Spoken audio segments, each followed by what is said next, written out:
Okay, so hi, welcome to Cloud Native Live, the way we dive into the code behind Cloud Native. I am Mohammad Shahriar, almost like a Mithil. So I'm a sensitive ambassador, and I will be your host tonight. So every week we bring a new set of presenters to showcase how to work with Cloud Native technologies. They will build things, they will break things, and they will answer your questions. In today's sessions, I'm stoked to introduce Andy, who will be presenting on Kubernetes automatic right sizing. So this is an official live stream of the CNCF and as such is subject to the CNCF code of conduct. Please do not add anything to the chat or questions that would be in violation of the code of conduct. Basically, please be respectful to all of our fellow participants and his presenters. With that, I will hand it over to Andy to kick off today's presentation and let's add Andy to the session. So, hey Andy, how are you? I'm good. How are you today? Yeah, I'm fine. Okay, thank you so much for this awesome session. So, yeah, you can start. All right. So my name's Andy. I'm the CTO at Fairwinds, author and maintainer of several of our open source projects, including Goldilocks, which I'll talk a little bit about today. But today I want to talk about something I've been working on over the last couple of months, and that will be slowly maybe making its way into Goldilocks, which is automated right sizing. So for those who aren't familiar with Goldilocks, Goldilocks is a wrapper around the vertical pod autoscaler project that lets you automatically provision vertical pod autoscalers and then view the recommendations for resources for all of the pods in your cluster in a single dashboard. Now, up until this point, Goldilocks has been really focused on recommendations. How do we see what resources our pods are using and allow us and give us a baseline for setting those going forward and how to tweak those? What I'd like to start to explore further as we go, into the future is how do we start to utilize the automatic right sizing abilities of the vertical pod autoscaler in a safe and effective way so that we can increase the utilization percentages of our clusters. Because so many of the clusters that I work with are utilizing so little of the resources available in them because we tend to over provision. And I know that's a really hot topic right now because we're all worried about cost across the board. At least a lot of us are, I know. So today I want to show how we can set up a cluster utilizing, I'm actually going to use 4 different open source projects to put together a cluster that automatically sizes all of the workloads in the cluster and allows it to auto scale. Please interrupt me at any time with questions. Keep them coming, and we'll just kind of dive into the setup here, and I will show what we have going on. All right, is my screen share up? All right. So I have an EKS cluster here, and I have 4 different technologies specifically running in this cluster that are going to help us out today. So the first one is I need cluster autoscaling. So I need to be able to get new nodes in my cluster, and I need that to be relatively flexible because we need different node types in order to maximize the utilization of our cluster. So we have here running Carpenter. So for those not familiar with Carpenter, Carpenter is an open source autoscaler for Kubernetes. You create an object called a provisioner. And so we can take a look at the provisioner here in the cluster. And the provisioner essentially gives you the ability to say, okay, I want these kinds of nodes, but it also allows you to specify a certain amount of flexibility. So there's some values in here that are important. We have instance category. So I've listed 3 different instance types that we can get in this cluster.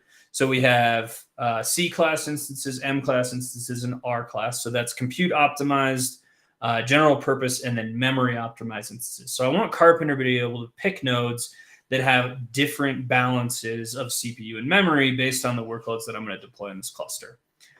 In order to save on cost, I'm allowing it to only provision spot instances. That's kind of up to you whether you want to do that in your environment, but I'm doing it because this is a sandbox and I don't want to spend a ton of money on it. And then you can cap out the amount of resources that Carpenter has. This is just sort of a safety thing for me. I don't want my cluster to blow up. We'll talk about some of the pitfalls of automatic right sizing later on, and I will explain why this has to be in there. And then the only other thing that I like to enable in Carpenter, which is not super related to, Hey Andy, can you zoom in a yeah, bit? I guess it would be oh helpful yeah, for the folks. no problem, Yeah, I no guess that's problem. good. Yeah. All right. So the only other thing that I like to do in Carpenter, which is not required for um, automatic right sizing, but I think it does a nice job of keeping my cluster fresh and allows me to do upgrades more easily, is set a TTL on my nodes. So my nodes will expire after a day. So no node will live longer than a day. With varying load in my cluster, that tends to not happen anyway because Carpenter's constantly rebalancing.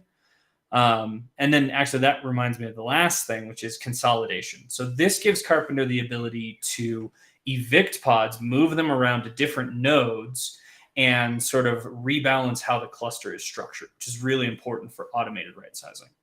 So Carpenter, the first tool we have in place, again, we've got consolidation enabled true. We've got multiple instance types that it's allowed to use so that we can get different topologies. And then that TTL seconds until expired is just something that I think is nice to have. So that's the first tool that we have configured in our cluster. And so I install that with the Helm chart. So if we want to look at my values file, it's fairly straightforward. It's really just giving it access to the role arm that it needs to do its job, and then some service monitoring so that I can get some metrics in the cluster, and really not much else, just some security things that I have enabled in this cluster. So there's not a ton of configuration for Carpenter other than adding that provisioner that I just showed. So, all right. See, we have some folks with video issues. I think we look okay from my preview, so I'm going to keep going. The second tool that we have configured in the cluster is the vertical pod autoscaler. So we are going to install that with the Fairwinds chart for that. So that's at github.com/fairwindsops/charts. We have a VPA chart that allows you to install the vertical pod autoscaler. I'm using the latest version of it, and I'm honestly using a good portion of the defaults, except I'm enabling the admission controller, which I believe is not default in our chart. And that's so that we can actually do automatic vertical pod auto scaling. So we need to have a certificate in place. I'm using Cert Manager to generate that certificate and manage the mutating webhook configuration. And beyond that, I think VPA is fairly standard configuration. Oh, the last thing we have to do, we want long-lived data to feed our vertical pod autoscaler. So this is super important to getting accurate recommendations from the vertical pod autoscaler. So we have it hooked up to Prometheus. So in the recommender, which is one of the components of the vertical pod autoscaler, we give it a Prometheus address and we give it a Prometheus address. We're going to give it a minimum CPU, a minimum memory, and we're going to say the storage type needs to be Prometheus. So that will allow our vertical pod autoscaler to reference this Prometheus in the cluster to get metrics. So if we go take a look, we can see we have Prometheus running in this cluster. We have things like, machine CPU cores available. We have all the various metrics. I'm using the standard Cube Prometheus stack installation to get that. I seem to have lost my comment feed, so I'll have to rely on you to throw questions at me as they pop up. Okay, sure. I will do that. No issues. Cool. All right. So Cube Prometheus stack, collecting all the metrics in the cluster, relatively default configuration there, and then the vertical pod autoscaler pointing at that Prometheus, using Prometheus as its storage. So we've got Carpenter, we've got vertical pod autoscaler, a couple different values associated with those. And now we get into the next bit, which is let's talk about Goldilocks next. So Goldilocks allows you to create VPAs for all of your workloads. So if we look in this cluster and we do a get vertical pod autoscalers across all the namespaces, we'll see that we have one for every single workload in this cluster. There's quite a lot of different workloads. We're running Argo CD, we're running Prometheus, we're running a few different demo apps. We've got one in the Team One namespace. We've got a Yelp app. We've got a basic demo app running as well. I'll talk about the actual applications in a minute, but you can see we have a lot of different vertical pod autoscalers. And so in order to do that, we install Goldilocks using a Helm chart, like I've mentioned in the past, at the same repo that we have in our Fairwinds stable repository. And the only thing that we're doing here that's not standard is that we're setting this on by default flag. So what this does, when we tell the controller and the dashboard on by default, this means that we don't have to annotate the namespaces that the objects are in order for Goldilocks to create vertical pod autoscalers. It will just create one for everyone in the cluster automatically, no matter what. So Goldilocks, when we configure it this way, we'll create a VPA for every object, but it won't be turned on. It'll be in mode off, which is just the recommendation mode, which is the default for how Goldilocks operates. So the last thing that we do is modify Goldilocks' ability, modify how Goldilocks creates these VPA objects. So let's go ahead and get the namespace Yelp. So this is one of our demo applications, the Yelp application. And we've added 2 annotations to this namespace. And this is a sort of not well-known feature of Goldilocks that allows you to modify how the VPA is created. So the first one we have here is we have goldilocks.fairwinds.com/VPA update mode set to auto. So that's going to put all of the vertical pod autoscalers in the Yelp namespace into this automatic mode, which means it's going to automatically, when a pod gets created in that namespace, that mutating admission webhook is going to set the resource requests for the pods created in that namespace. And you'll notice it's turned on auto for all of my namespaces. So every single pod that gets created in this cluster has its CPU requests set by CPU and memory requests set by this mutating admission webhook in the cluster, which is a little bit terrifying, mutating things on the fly as you're creating them all the time, which is why I'm doing this in a sandbox cluster. And we'll talk about some more of the pitfalls of that later. And then the last thing that we have is the ability to control minimums and maximums via this container policy or this VPA resource policy annotation. And it's probably easier if we look at the VPA object that gets created itself. We'll take a look at this Yelp UI VPA in the Yelp namespace, and we will see that Goldilocks has added this resource policy here that defines the behavior of the vertical pod autoscaler's automatic rightsizing or resizing in this namespace. So this applies to all containers in every pod because we have a star here. And in this case, we're saying the maximum allowed is 4 CPUs and 6 gigs of memory. I think it's important to pick a value for this. I had some early experimentation that was really interesting where the VPA, when it doesn't have a full amount of data, will sort of recommend potentially very large or very small amounts.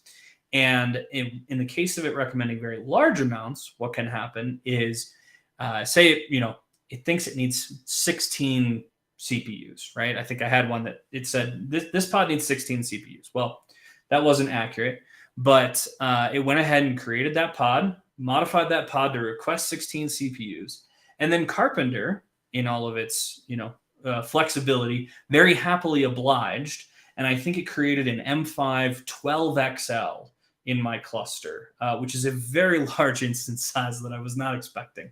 And so you want to have these caps on here just for a little bit of safety.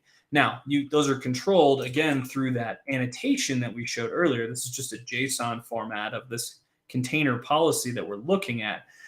So you can modify that on a namespace level. You could even add additional specific containers are allowed to request more. But I definitely recommend having this resource policy in place just to cap things.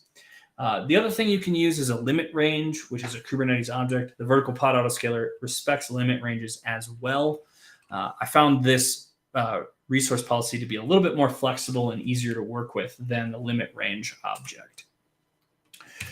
So to recap, we have all of our containers being automatically resized by the vertical pod autoscaler. You can see we have a lot of different recommendations. The Ingress Nginx controller here is requesting 4 CPUs, and I can't do translation from bytes to gigabytes in my head, but that's a decent amount of memory that it's requesting there. And so we have recommendations for all of our pods. We're collecting all of the metrics in Prometheus, and then we're allowing Goldilocks to create these. And then Carpenter is giving us new nodes in our cluster based on the requests coming into the cluster. So you can kind of see all of the different dynamic pieces going into this that allow all of these to right size. And so the last thing that we need to talk about is horizontal pod autoscaling. So we're vertically sizing, we're setting our requested limits, but we also have applications like this. Let's go to the Yelp namespace. We also have applications that need to horizontally scale. So if we take a look here, we'll see that, well, we have 2 replicas of the app server running. That should actually be more. I'm not sure. We'll dig into that in a minute. Dangers of a live demo, but we need to horizontally pod autoscale. Now, a typical way to horizontally scale your pods would be with an HPA object, and you would maybe set that to some target of CPU utilization for that group of pods or average CPU across your pods. But if we're also vertically scaling on CPU, we don't necessarily want to horizontally scale on CPU because those two will be at odds with each other and possibly conflict with each other. So the real key to this is being able to horizontally scale on a separate metric. And since we already have Prometheus metrics, if we go take a look here, we could get, something like Nginx, let's see, Nginx Ingress controller requests. So we're using Ingress Nginx, we're getting requests, and we can divide that up by the different ingresses in here. So for example, say this Argo CD ingress, we can see how many requests it's getting. We also have metrics such as, network traffic coming in or latency for this particular ingress. We have lots of different metrics available, but setting up the HPA with those can be a little bit difficult. So I'm going to add in a 4th project. Actually, I guess we're up to 5 now because we've got Prometheus, Goldilocks, VPA, and the vertical pod autoscaler. So I'm going to add a 5th project, which is Keta, or how do folks say it? I don't know. I don't think we can do a poll here, but I'm curious whether it's pronounced Keta or Keta. I'm going to go with Keta for today. So Keta is a nice controller that allows you to sort of create horizontal pod autoscalers with a different spec called a scaled object. So I'm installing Keta in the Keta namespace with a fairly standard set of values. I think I'm just setting some resource requests, adding some Prometheus information so that I can get metrics. But other than that, I'm using a fairly stock install of Keta. And so with Keta, what we get is we get these scaled objects. And the nice thing about these scaled objects, and let me switch tabs here for a second, is if we take a look at the spec for that, and we look at, say, the Yelp app server scaled object, this is a very straightforward spec, very similar to a horizontal pod autoscaler that allows us to specify a Prometheus query out of the box. So we can say, here's where my Prometheus lives. This should look familiar from when we configured the VPA. This is what I want to call this metric. This is the threshold that I want to shoot for per pod. So this would be 10,000 requests per pod. And then I can put in a query. So if we take this query for the Yelp app server and we go punch that into Prometheus, we can see the value of it at this given time. So right now it's very low. We just saw that it's scaled all the way down. But But what this does is it creates an HPA for us and then serves this metric via one of the Kubernetes metrics endpoints so that our HPA gets automatically configured for us. So if we look at the HPAs currently available here, we'll see that if I'm in the right namespace, we'll go back to the Yelp namespace. Here's that Yelp app server HPA, and we can see that 10,000 target. Currently, we're at 277, so we're at a minimum of 2 out of 40 pods. But I didn't have to create this HPA. I didn't have to write a Prometheus metrics adapter to do that. Keta just did all of this for me. So I'm a huge fan of this project. And it is really the last piece of this so that we can scale all of our pods on horizontally based on metrics other than CPU and memory. So then the last thing I need to do, if this is not a real environment, which it is not, is I need to generate some load. So I'm going to go over here real quick and just double check on my load generation because it doesn't seem to be working.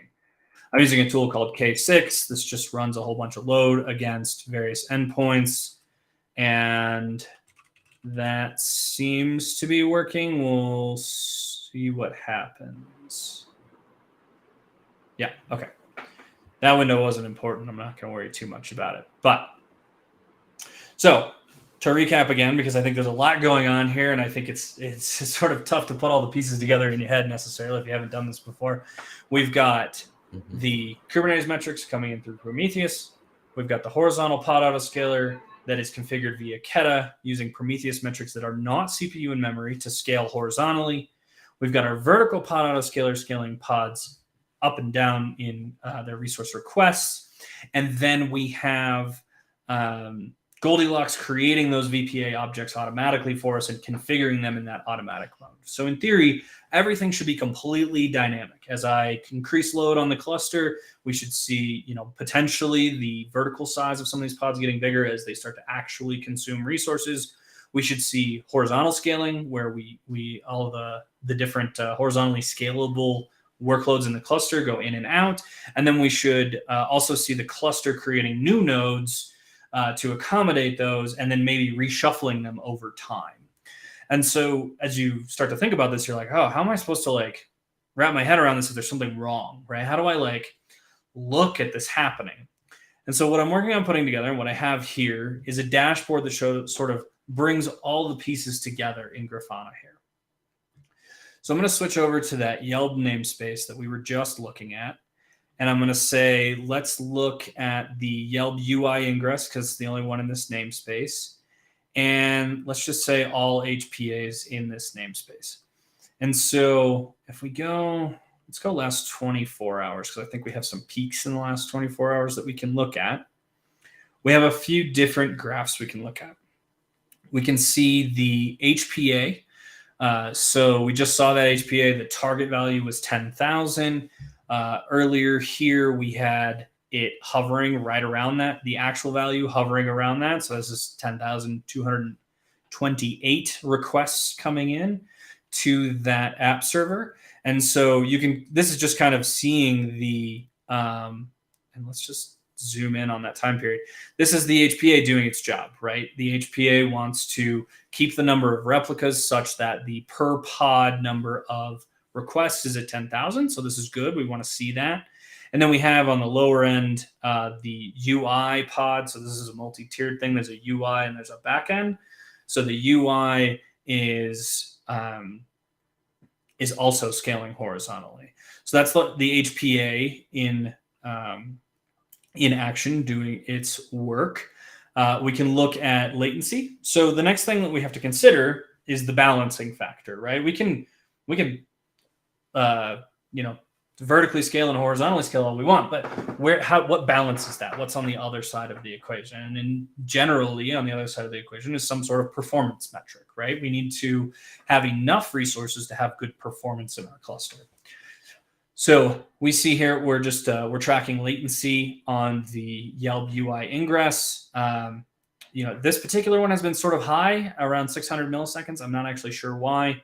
It's something I've been planning to look into, but we want to have another metric to balance against. And one thing that I've done in other namespaces is add this latency metric as a second scaling metric for the horizontal pod autoscaler, because that Keta spec lets you add multiple metrics as targets, because you can do multi-metric pod autoscalers. So that is one option for maybe balancing performance with your resource requests. Down here, we just have the raw number of requests coming into the ingress. And then over here is where we start to look at the VPAs, the vertical pod autoscalers. So if we look here, and I'm just going to filter down to the app server because it's a little bit easier to see, we've got the target from the vertical pod autoscaler, which is its recommendation.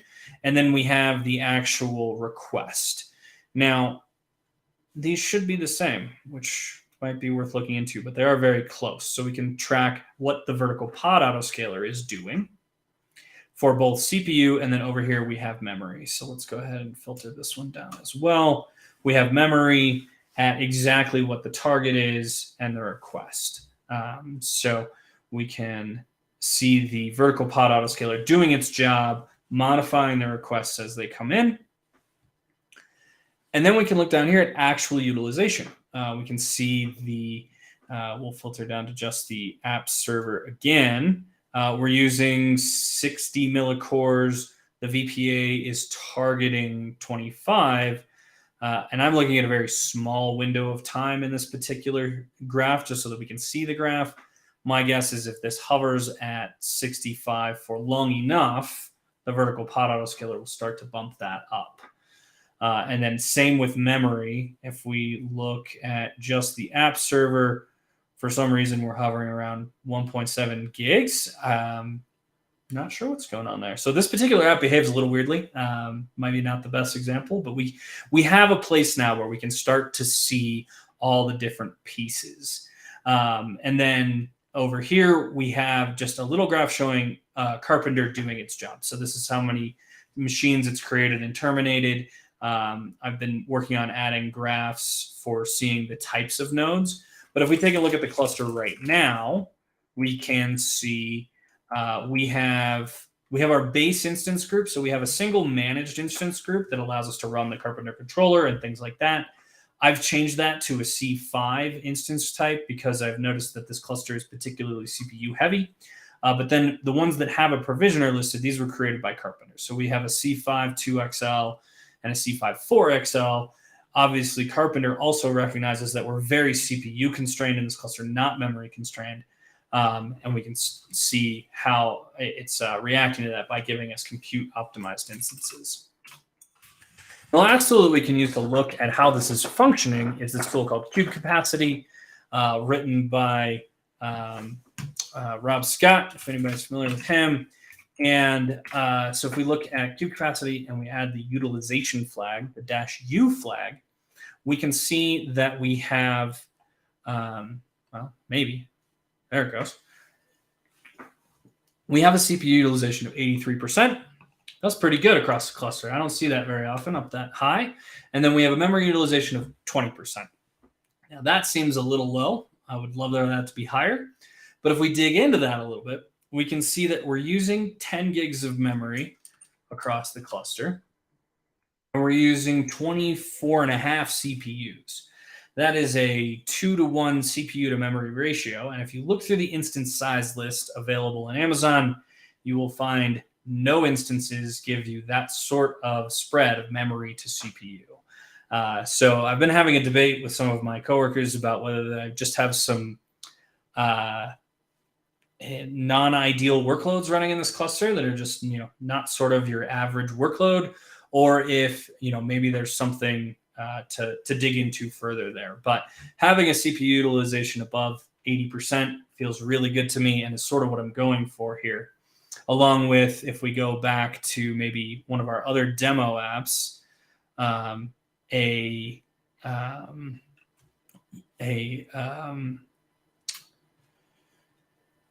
latency value hovering under 100 milliseconds for this particular application. So that feels pretty good to me. And so, yeah, Well, it was here. It went back up here, so we'll have to look into that. But we also dropped our requests. So I'd also like to share just a little bit about the demo apps. We have, I think, 3 of them running in this cluster.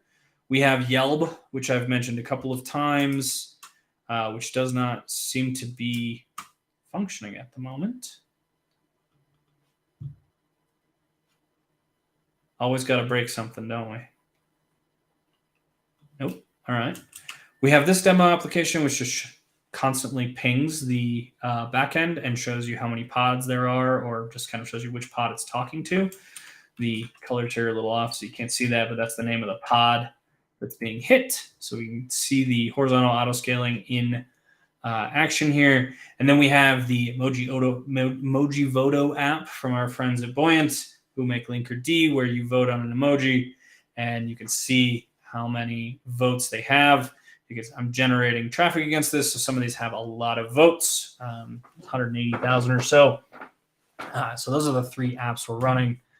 And yeah, so that's kind of the general setup. And, obviously it took me a half hour to get through the whole setup, because it took me probably 2 weeks just to build all this and get it working. And the goal is in the future to make this easier to do. It's such a complex process. There's so many different pitfalls. There's so many different levers you can pull, knobs you can turn, that we want to start to understand how all of these tools work together, and then build an easier story going forward. So that's kind of my future goal here. Do we have any questions? Do you have any questions? I guess not. I have no questions because it's very smooth. Okay. Yeah.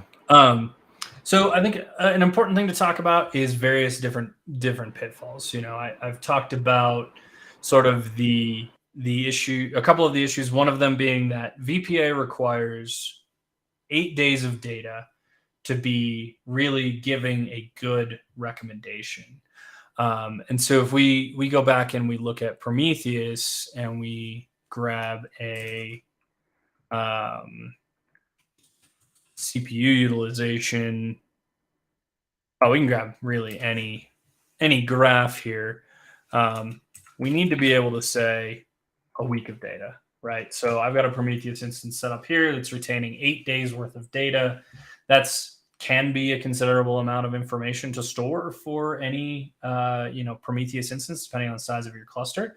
So that's one thing to worry about, is how are we storing all of this Prometheus data.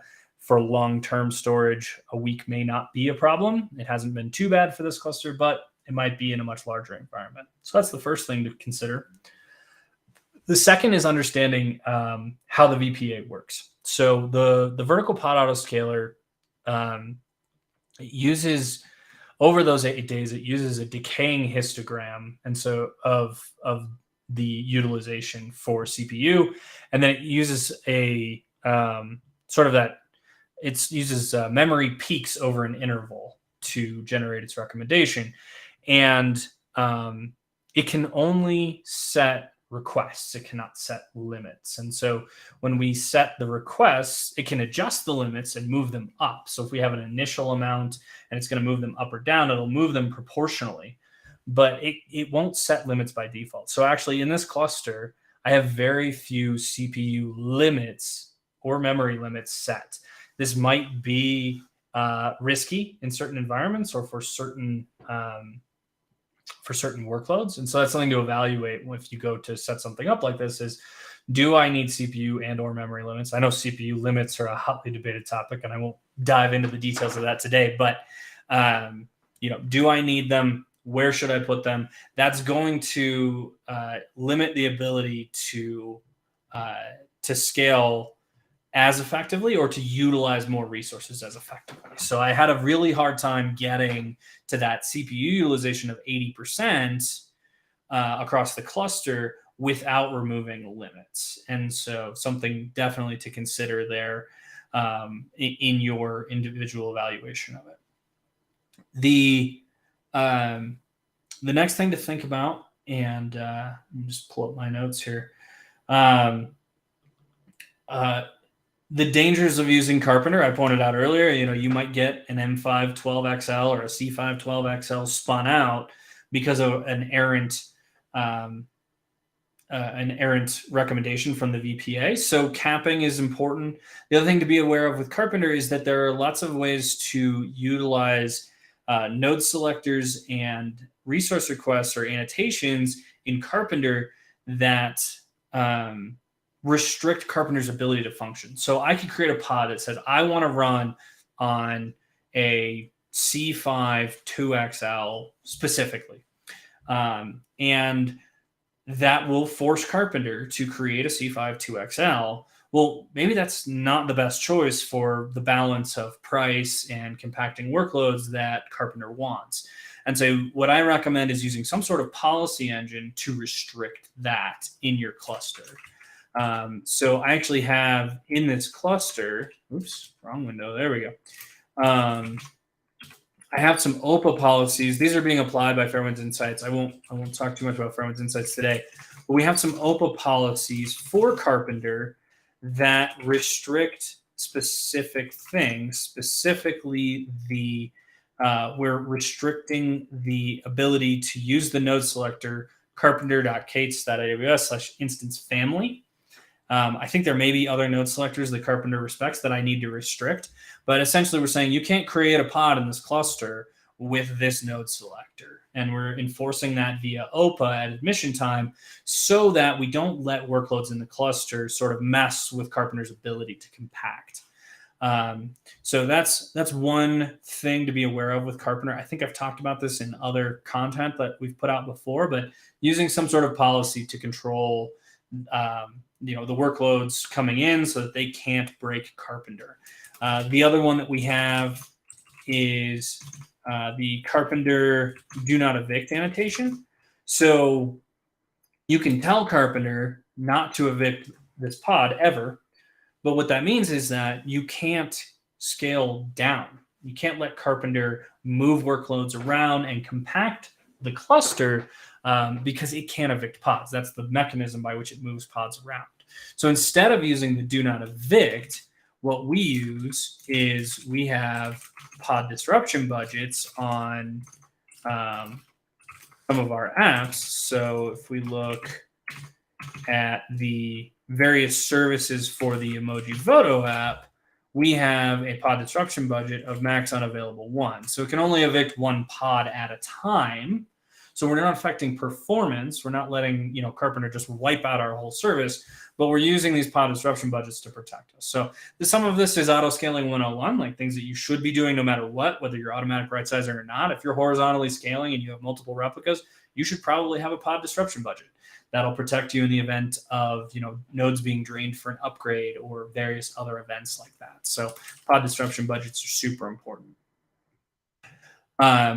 Another thing to be aware of, we talked about performance a little bit, but especially when you're using an ingress controller, I think one interesting thing here is we're automatically right-sizing not just the workloads, but the ingress controller that serves those workloads. So we have a horizontal pod autoscaler that is, I believe, working on the query we're using here. I think it's requests a second. Metrics, average value, HTTP requests total. So just pure number of requests coming into the ingress controller. But it needs to scale respective to all the workloads in the cluster because it's serving all of the traffic. And so your ingress controller may end up getting fairly large. If we top pods in the Nginx ingress namespace, we'll probably see we're using 5 CPUs per instance of the ingress controller, and we have 4 of them. So, you need to be aware of the relative scaling of, your funnel. If you have everything coming through the ingress controller and then funneling out, be extra sensitive about how this particular workload scales. I think that's super important to be aware of.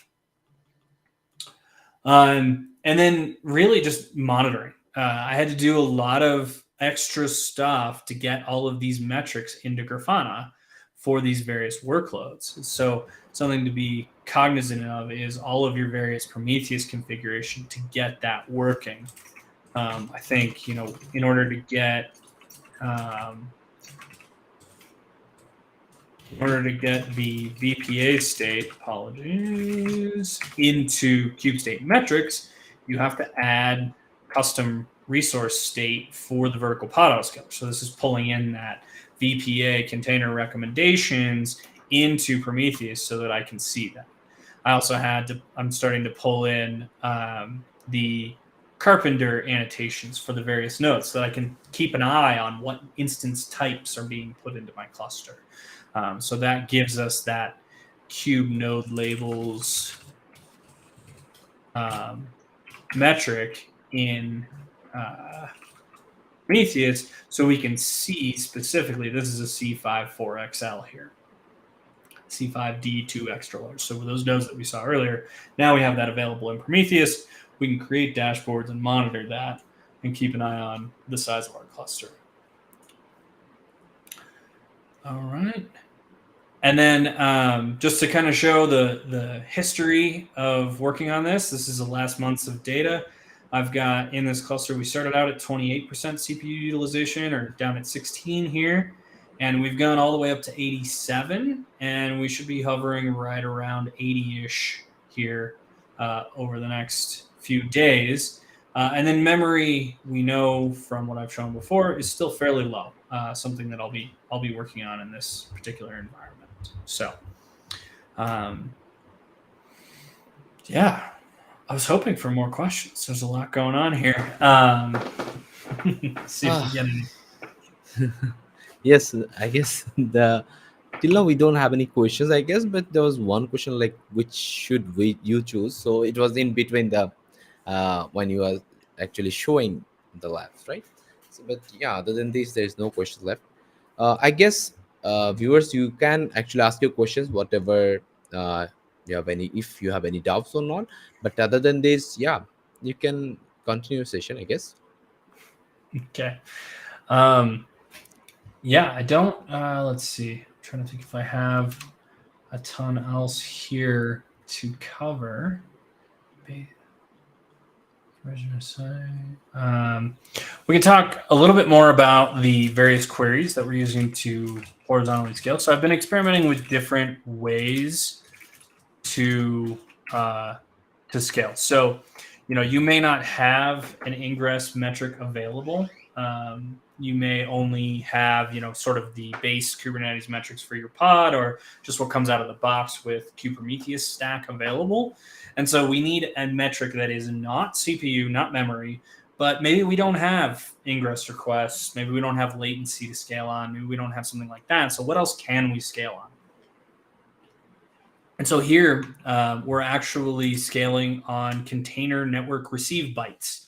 So just the raw amount of data coming into that container, which is a rough approximation for, how many requests or how much, load do I have on this container.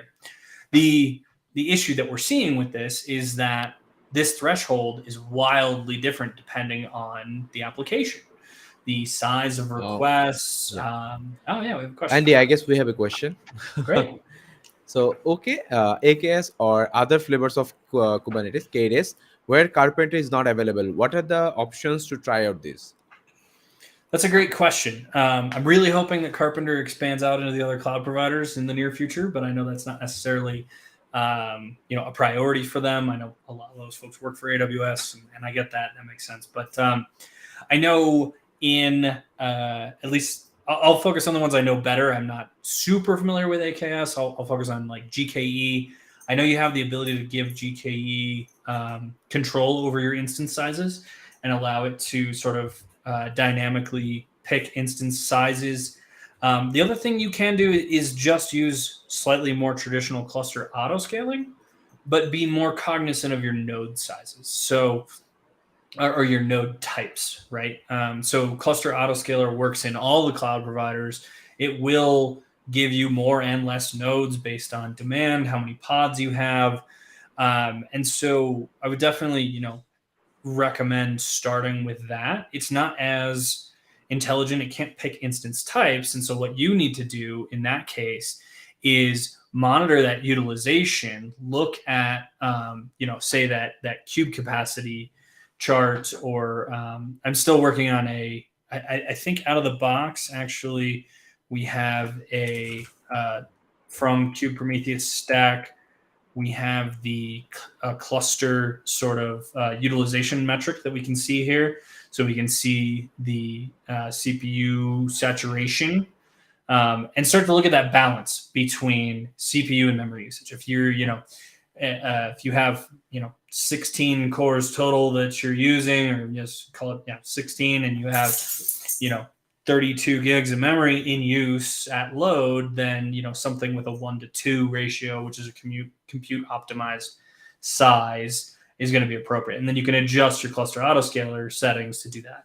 And then potentially utilize multiple node groups within cluster autoscaler to give you options if you have enough disparate workloads to need both maybe some memory optimized and compute optimized or things like that. So any type of cluster autoscaler will get you closer to automatic resource management. It's just not going to be as intelligent as something like Carpenter. So, and then there's commercial options like Spot. There's I think it's Cast.ai has an AI-driven Spot instance generator. I think both of those work across multiple cloud providers. So there's commercial options to look into there as well. So great question. Thanks. Yeah, great. Yeah.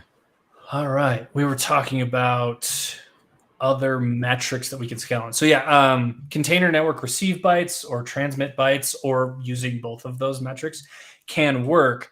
But if we go take a look at this metric, we'll go back to our Prometheus. And I'm going to zoom back out just a little bit because we're going to go show the graph. This is for that particular workload for the last week, but let's drop the namespace and pod requirement, and we'll just take a look at this graph for all the workloads in the cluster, maybe. Network receive bytes total. Should be getting more than just... Oh, we need to drop the sum. That's why, because we're just adding them all together. This is the entire cluster. So if we just drop the sum and we look at the rate for all the workloads across the cluster, this might take a minute to query the last week, but we'll see that the levels are so different. And that's entirely dependent on the app. Like if we take a look at this demo app here, we're just sending a little ping request every few seconds to the pod. So that's a very small size of request. Whereas this particular application, when I need to send back the full list of all the votes, that's probably a much larger object. So it's going to be transmitting more data. Same with the emoji one. This is a much more information being transmitted back to me. So it can work, but you have to sort of tune that autoscaler in order to do that. I don't think Prometheus likes the amount of data I'm querying here, but it's very different for your very different apps. So something to keep an eye on.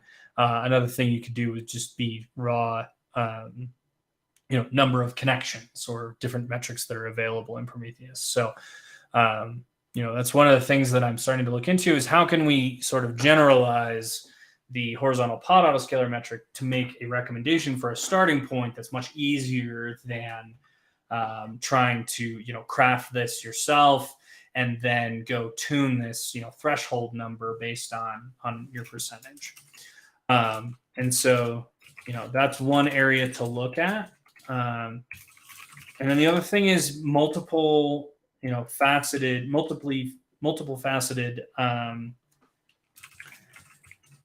autoscalers. So here we can see the this one has this scaled object for the web service on the Emoji Photo app has multiple metrics. So we're scaling on that received bytes total. Notice a very different threshold for this app that I've had to tweak over time. And then we're also scaling on the P95 latency of the ingress controller response duration, or using the ingress controller response duration metric for this app. And so we're trying to keep our 95th percentile latency around half a second, or actually this comes back in milliseconds. No, I'm trying to keep it below, around 500 milliseconds or lower. So we have two metrics here that we're horizontally scaling on that sort of balance each other out, or hopefully balance each other out. So another thing to experiment with if you're going to go down this route is, really thinking about what's important about what you're horizontally scaling on. If latency is the most important thing for that application, maybe you should only be scaling on latency. It's going to affect your automated right sizing, right? You may get, a little bit more over provisioned resources to provide that, but that may be the trade-off that you're willing to make. So I think, the hardest thing about all of this is choosing metrics and then tuning those different numbers to values that you want. And in that case, load testing is super important. You need to be able to generate some sort of even, remotely realistic load against your service in a non-production environment in order to play with these values. So again, I used K6, which is actually now owned by Grafana, to run the load, and you just kind of write little JavaScript snippets that hit your app, and it can run those. I think if we go back over here to this tiny window, I'm running. Let's see. This one's running, 100,000 requests. This one's running 200,000 requests, and running them pretty quickly against the app. So we're generating a decent amount of traffic, as evidenced by some of our requests here. And actually, we can go take a look at just the Ingress controller graph here. We're doing 589 requests a second. It's not massive, but for a small cluster like this, that's more than it does just sitting there day to day by doing nothing. And so we actually get some real numbers here. So load testing is super important to be able to tweak these numbers and set up all these different things. All right. Well, now's the time to ask all the questions if you have them. So again, 6 different technologies today. We've got Prometheus, we've got Keta, we've got vertical pod autoscaler, we've got Carpenter or cluster autoscaler, depending on where you're at, and then Goldilocks to sort of tie it all together. So keep an eye out on Goldilocks over the next 6 months or so. Hopefully we'll be releasing more features related to this sort of concept of automated right sizing. It's really where I want to take Goldilocks in the next iteration of it. I think recommendations were a great place to start, and I think folks appreciate those. And the Goldilocks dashboard won't be going anywhere. We'll still be showing you your, recommendations here. It's just that maybe you didn't set them because you're letting the VPA take them over now, and we'll be, showing that as well on the dashboard. So I think that's all I have for today. Yes. Okay, let's see if any question pops up. All right. Okay. Yeah. Okay. Let's wait for the questions to pop up. Okay. So other than this, so what is your insight on this? You have talked about a lot, right? So some best practices regarding these things, these tools. What do you suggest on this? What should be done? That's a good question. I think a lot of this is really, tying all of these different projects together is very experimental at the moment. It's not something that, I've definitely had some mistakes in this testing process where, I've blown up the cluster really big, or the entire thing's fallen over because Nginx isn't getting enough CPU and it just can't serve any traffic. And so there's a lot of risk associated with trying to automatically right size. And so as best practice, don't run it in prod right now. I think just really, if you're going to go down this route of automatic right sizing, test heavily in your non-production environments before rolling it out and being confident about it. But I think it's a good path to being able to get better utilization out of our clusters. So Yeah, I think we have a question coming up. Yeah. So how to use Goldilocks for apps that has burst spike in memory uses? That's a good question, and that's a tricky one with the vertical pod autoscaler. So if it's bursty in a semi-consistent manner, in that you're going to get bursts throughout the day, the vertical pod autoscaler should account for that because it is using memory spikes within a window to calculate its target, and so in theory, it should be able to handle that. Now, if you think you're going to have a a spike once a week that you need to account for, then I think aggressively setting a memory limit higher than your memory request may be the right route. You do have to be careful with, requesting or having memory limits higher than the memory available on a node or doing that in too many places. But that is one potential way to sort of mitigate that. And then keeping, VPA will also take into account kills. So if you get out of memory killed, VPA will bump up the next recommendation to a higher memory amount. And so it will sort of self-correct over time potentially. But that's sort of a thing where if you're expecting specific burstiness that you can test, right? Write a load script that generates that burst and see how that looks. And then the other option is just for those particular workloads, don't use Goldilocks, don't use VPA. So I think he also added a few things like with burstable QoS config. Also, I see apps getting killed. Mm-hmm. Yeah, and I did just sort of mention that if you're seeing kills, definitely bump that memory limit up and keep an eye on that. But burstiness can be inherently difficult. The other option is to drop the memory limit and let the node kill it if you run out of memory. But then you've got to watch your node sizes and your system level kills, not just your Kubernetes kills. So, all right. Yeah, I guess so. Yeah, there's no questions left, I guess. Let's see if there any question pops up. Okay, so yes, okay. So other than this, that was really an awesome session, and yeah, we've been seeing we've been visually represented with a lot of graphs and so on and so forth. So yeah, okay. So yeah, that was awesome. So something you would like to add? Okay, there is another question. Great. So what's happened together when scaling to memory or CPU limits? I'm not assuming the question is, I don't quite follow the question, but I'll try and answer best I can. Keta can definitely scale on memory or CPU limits. I have intentionally not done that here because it conflicts with the VPA. So if you try to run VPA and Keta or any autoscaler on CPU at the same time, you're going to get unexpected results. So that's the caveat there, which is why I'm not using CPU memory. So I think that's the question, but feel free to correct me if I'm wrong. So yeah, Arpan also mentioned this one. Like Keta is not VPA, if I know correctly. Okay. Yep. Correct. Two separate projects. Yeah. Okay. Yeah, I guess so. All That's right. people saying that's thanks for your great session. So Thank I you. guess if there's nothing to add more, we can end the session. Yeah. Great. Okay. Thanks for Thank you. listening. Thank you, Andy, for your great session. Yeah. Appreciate it. Y'all have a good one. Another one, I guess, at the last moment. Let's take this question. One more question. All right.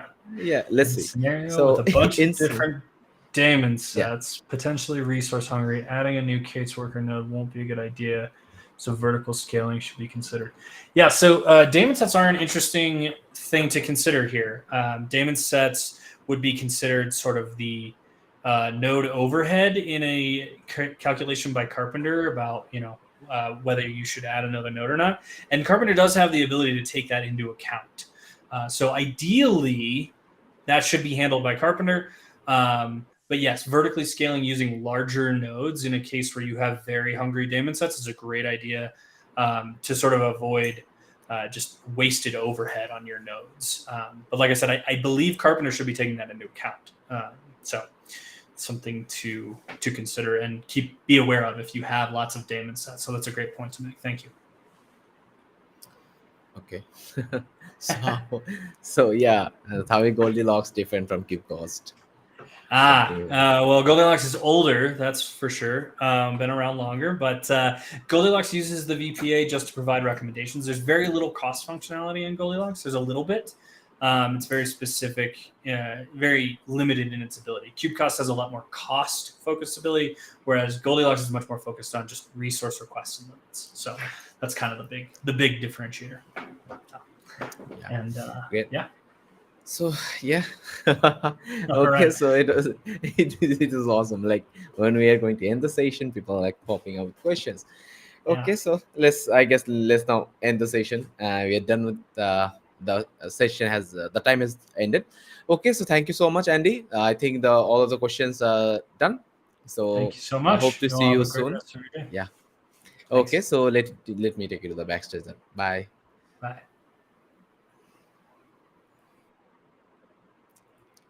Okay, so thanks everyone for joining the latest episode of Cloud Native Live. We enjoyed the interaction and questions from the audience. Thanks for joining us today, and we hope to see you again soon.